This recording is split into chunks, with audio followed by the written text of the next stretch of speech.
Hi, I'm John Forlenza. I'm the president of the fabulous 50s and 60s Nostalgia Car Club, and I'd like to welcome you guys to the 12th season of the Best of the Filmmakers show. Hi, I'm Kendall Chiarelli, and welcome to the 12th year of the Best of the Filmmakers show with Jerry and Joann Parisi. Welcome!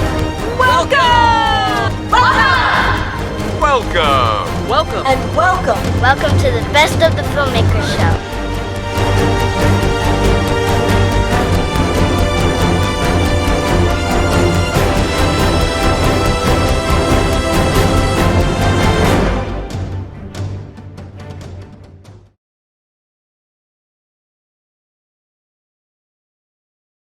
My name is Simon Onyx, Assistant Undersecretary for Unlit Affairs. Simply here to prepare you for what's about to come. Ebenezer Scrooge, you will be haunted by 3 spirits. You know the story, do you? Are you certain? You know what comes after the happy ending? Where is this place? Ebenezer Scrooge. You must admit, you lived a wretched life. I changed. Oh, please spare me. I changed. I promised the spirits. Your promise was too little and too late. Well, what of me then? You will still get a chance of redemption by helping others to find their own. Well, if you're both here, where am I? Dead Dead? as a doornail. The 4 of us are now dependent upon each other, for better or worse. Dependent on each other for what? Redemption. Your second chance will have to be here now, Ebenezer. The same as ours. So don't muck it up. It seems it takes both of you to save an angel. That young lady is who you have to save. We specialize in Christmas miracles. Oh, this should be interesting. Journey along for the untold twist in the life of Ebenezer Scrooge. The stakes are higher, the times unfamiliar, but the ultimate goal remains the same: redemption. Oh, and of course, along the way, there's music and laughter, good cheer and maybe a tear, if you're into that sort of thing, I suppose. Sometimes an ending is just a place for an all-new beginning, and this certainly is. Christmas, Christmas, how I missed you, Christmas.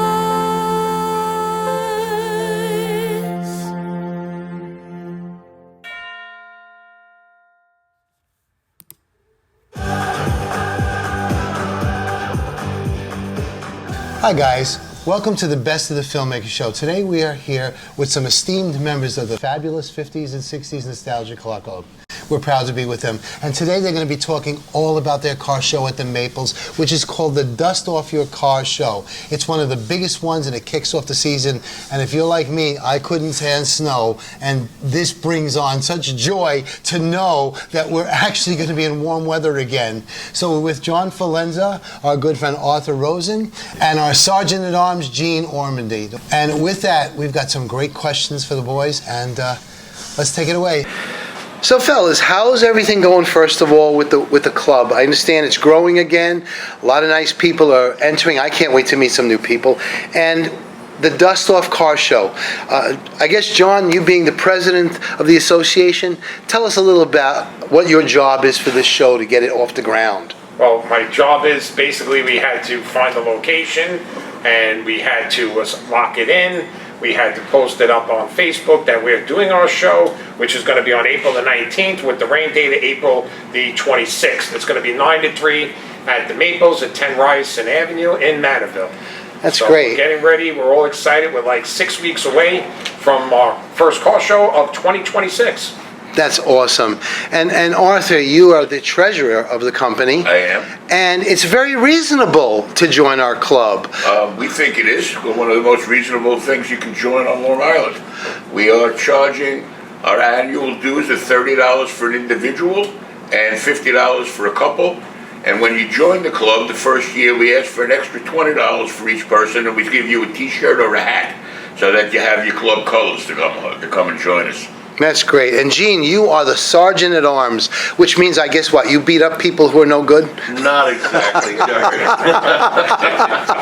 We keep I basically keep the order once we have a meeting. And I gotta tell you, with this crew and the members that we have, it's easy task to do.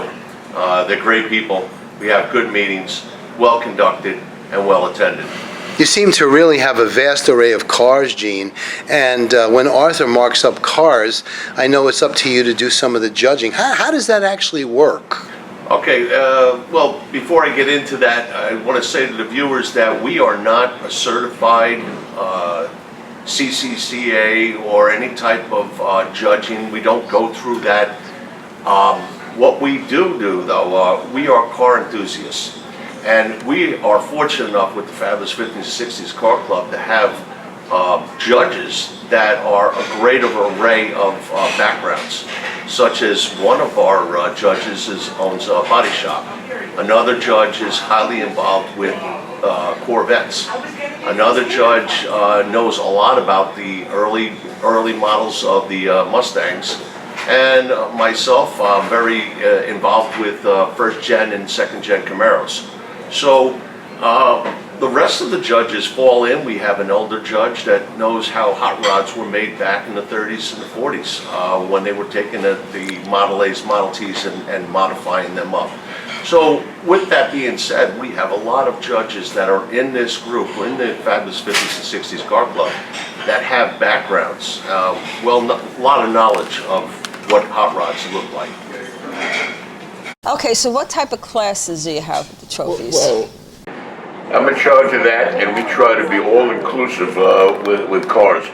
We have, for our show coming up, we have 28 different classes, and we separated them mostly by the decades, the pre-1949, the 50s, the 60s, the 70s, the 80s, the 90s, and we also have special classes for Corvettes, special classes for trucks.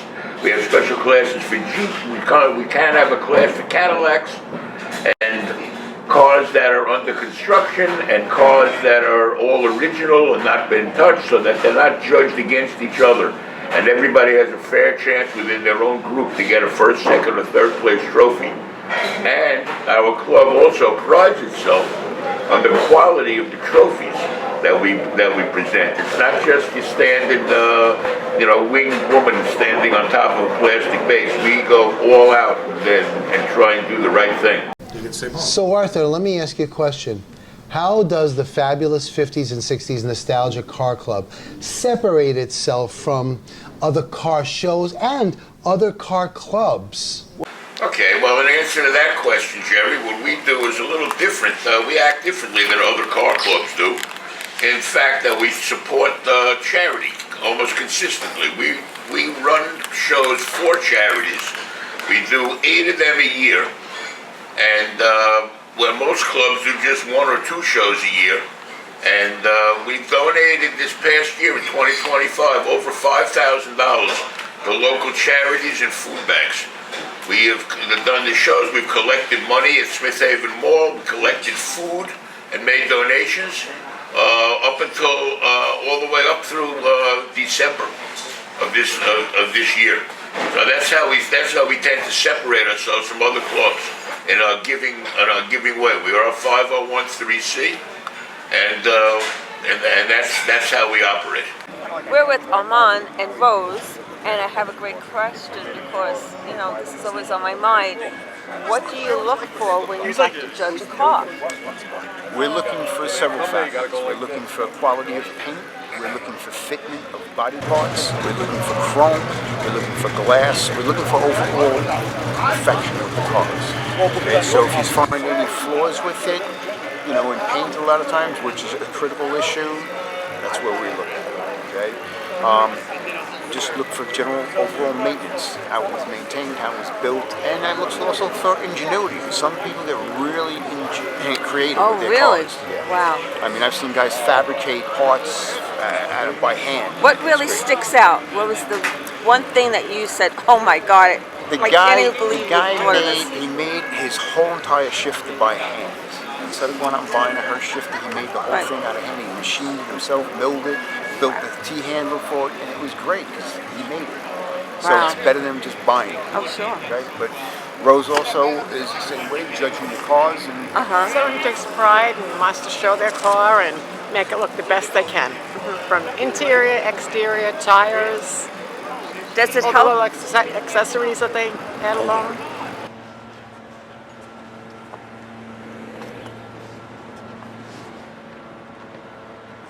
Thank you. So tell us about it. It's a 63 Nova SS. I actually own a 66 Nova SS, but the 63 was always my favorite because of the body style. They're kind of rare, they're hard to find. It's a small block Chevy in it with a 3-speed automatic.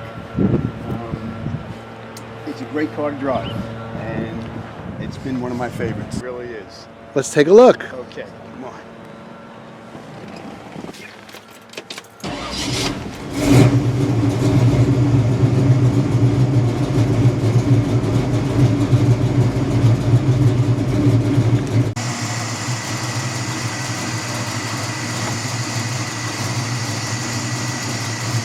Now tell me about the motor. Okay, it's a 350 Chevy. I'm running it with a mild cam in there. I'm running with a 4-barrel Harley. Did some head work to it. And it's pretty quick for a little car. Tell us about the motor. It's a small block 350 Chevy. I'm running with a hot cam in there. It's got a 4-barrel Harley on there, and I got some head work in it, and she's pretty stout. It's a fast little car. Take a lot of pride in these wheels. They're American standard. On the front we have 15s and on the rear we have 17s. And polished daily. What's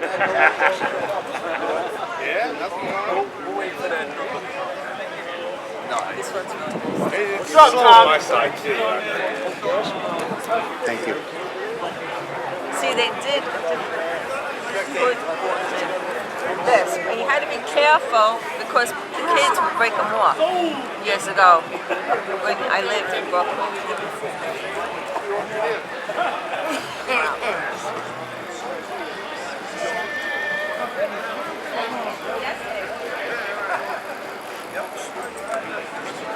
What do you think? I think a big motor. Yeah. But you cruise really. What'd you think the Cadillac? You don't feel a bump when you're in a Caddy. What's your name, buddy? Eric Hagenbrook. Great. What kind of vehicle do you have today? I have a 60 Ford F100 custom cab with the paint red and white. Nice. And where did you get this? I purchased it about 2 years ago. And is it something you drive around every day in, or? No, just a weekend toy. I park it in my driveway, so when you see all my flowers in the garden, at the end of the garden, the red and white truck is sitting at the end of the driveway and pops nice. And you belong to the fabulous 50s and 60s car club, and what do you do for them? I take all the pictures for them, videos for them, and sign up new members to the club. Well, let's take a look at your truck. Sounds great. This is a V8. It has the original motor. It's a 292 with 192 horsepower. And what's your greatest goal with this vehicle? Just to keep it, enjoy it, and bring it to as many car shows as I can. So everybody can get to enjoy it, just like the way I do.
So, what else do you support?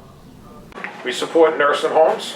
We go there during the weekday and we bring our cars and to get the people to come out and make a nice day so they get to remember where their youth in the cars. We also go and we support the Drive for Dana Foundation. We help us with the toy drive, and we did a non-perishable food for the holidays. We did that this year for 5 weeks. We collected a lot of food for 2 different pantries. We also just go help other car clubs. We support them, they support us. We bring our members, we wear our colors. We get a section with our cars. People come over and they see us. So it works like, you help us, we help you, and we support one another in all the causes. We help the causes for Port Jeff Lions, Northport Centerport Lions. We do the Elks Club in Smithtown, we support them. We did Judy Stroke Awareness. We also helped the Great South Bay Brewery. They had an autism show last year that we did to help support autism. So we try to do as much as we possibly can. We do Paws of Wars for the animals. That's a big one that we do. For the military. Gene, I want to focus a question to you, please. So tell us all about this process of judging cars. How does it work? I mean, I know some people go out of their way to really get their car up to snuff. And then some people come with just as they are. I mean, the whole day is filled with fun, music, different types of food. It's all of that. But tell us about the judging process. How does that work? Well, Jerry, first of all of our car shows, especially ours at the Maples, we ask people to bring down any vehicle that they have. If they are proud of what they have and they want to bring it down, whether they're showing it because they did a winterization on it or they just want to bring it down because it was something that was handed down to them from the family and they're not really looking to get trophies, but the whole idea is they're car people. They like to get together, they like to have conversation, talk about their pieces, talk about other pieces. Maybe they're building a project and they want to get inspiration from other people and they get that from the car shows.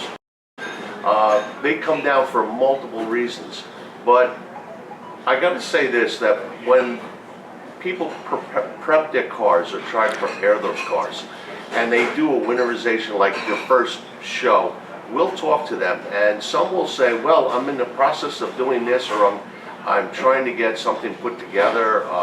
The interior is going to be done next month, or some will say, over the winter, this is what I did. How about the story behind the car? Because one gentleman over there, and I'm not going to say who it is, the story blew my mind, how he came up, he got this car. Yes, one has a story, and they're all awesome stories. Because that kind of puts the heart and soul into the car, as well as the look of the car, just the story behind it, and how much the person who owns it loves it. It's my 1961 Chrysler Newport. My father bought it when I was 6 years old, and I went with him to the dealership, and it was my graduation present for high school. So I've had it ever since. So Tell me about it. It covered everything. It's very rare about it. Yes, it's a 4-door car, but it's got a stick from the factory. So there's very few cars made. I was told back in the 70s that there was 52 cars like this with a stick. 4-door, black with the red interior. And it came with a 361 wedge motor, and I always wanted to put the 413 cross ramp, which I did install it. I restored the car the last 5 years. And it's a correct for 1961, and that was an option in any full-size car. We had one individual actually realize that he had lost points from the previous year of a show that we were at, and when asked one of the judges, what could I do, we were giving him not a laundry list of what he should do. We just kind of told him where points were taken off. And would you know that that person actually took the time off in the winter, addressed those issues, came back, and unbeknownst to us, we had noticed the car, but we noticed there was something different. That individual actually not only, I think, won his class, but also took the best in show, because it turned out that in the off year, he completely addressed all the things, including right down to paint, repainted the car, same color, but it was different because everything was fresher, everything was newer, and all the imperfections that we saw the previous year were not there this year. So that's pretty exciting, and it's really nice for the spectators to see such beautiful vehicles of many different years. But does everybody have to actually go out of their way to do that, or just come as you are? Not necessarily. It's not important. There are certain classes. Arthur had mentioned one earlier, that there is a survivor class. Now that could be a vehicle, as I said earlier, could have been handed down. Say a 62 Impala, whatever, that was grandpa's, and went down to dad, and now went down to the grandson or the granddaughter, and they brought it in. And it just happened to be something that stayed in the family. And they might have 210,000, 300,000 miles on it. The oil's only been changed, the tires and brakes, and that's it. And it's coming apart, maybe the seams in the seat, maybe the paint is not as fresh, maybe, but the car is all original. It stayed exactly the way it was bought when Grandpa bought it off the floor in 1962. That is what we look at as a survivor. That is expected to look like that. And they don't have to always be pristine, shiny, and pretty. They can look just like that, and believe it or not, a car like that has got its own beauty. So what we're going to do here in the engine bay, make sure everything is tidy, clean up all the wiring, replace all this battery over here, and get rid of everything that looks like this. So this way all this will get redone, so when you open up the hood, a judge will come around and assess all these things. And then you'll get points deducted if things aren't nice and tidy and in place. Correct. If it's dirty, that's another key point. If the engine's dirty, it's a key point. I'll be honest with you, I've taken off a lot of points from cars that come in that have filthy engines. If you want the points to get your trophy, you gotta have everything the way it's supposed to be, clean and neat. Like Doug said, everything should be where it belongs. When I first got the car from my father when he passed away, and I inherited the car, and he just drove it as is. So what I did when I got the car, the first thing I did was have the engine rebuilt because it was a little smoking. I put a new chrome alternator on. Had the car paint. Had everything taken off. Had everything painted individually. Put a new radiator, which is aluminum. I got the 4-barrel carburetor on here. Everything is neat, but of course, it still needs to be cleaned. Everything needs to be wiped down and looking shiny and looking bright. Do you wipe down the car right before every single show? I have a lift in my garage. I wipe from the bottom up. Then I get inside to the engine. I clean everything up. Everything is wiped down before I go to the show. When I get to the show, that's when I start cleaning it up even more. I throw a coat of wax on it, a spray wax. I do the tires with some tire shine. Everything I want to be looking perfect when I'm at a show. How many cars do you think you can compete against? Well, there's over 250 cars that come to the Maples every spring that we've been doing. And, there's probably a good 20, 25 cars I'm going against. Is that because you're in different classes? Every car has a different class. So if you have a Pontiac 67, I'm going to be with all the Pontiac 67 and also Chevy 67. To any 67 car, I'm going to be in the fight with. We have judges going out, and they're given a list of what we look for in those cars. And sometimes we put judges, and we try to do this, where a judge will go out on a single class. But it's not always given us that availability because of the size of the show. If the size is that we have to have, where we only have 8 judges or 10 judges, but we have over 200, maybe 250, 300 cars, we can't expect a judge to do one class. So they'll have to do multiple classes, and sometimes it's just too daunting of a task for one judge to handle all those classes. Let's see, we get you on this side here. All right. The cars keep coming. You like that, huh? Wow. We're very busy. We're over 100 now. I know that at one point. It's still too early. I know it's still too early. It's only 10 after 9. I love the taxi. You are Radio Field. Today we're going to blow the dust off your most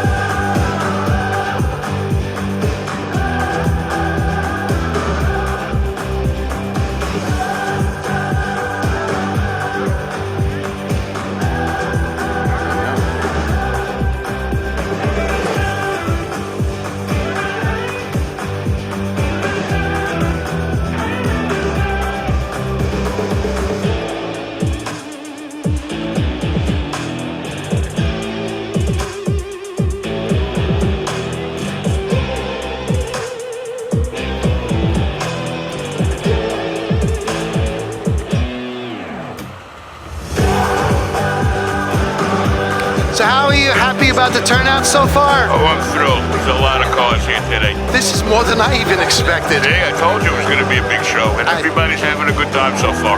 You know what? I think it is over 350 cars. I kind of scanned it.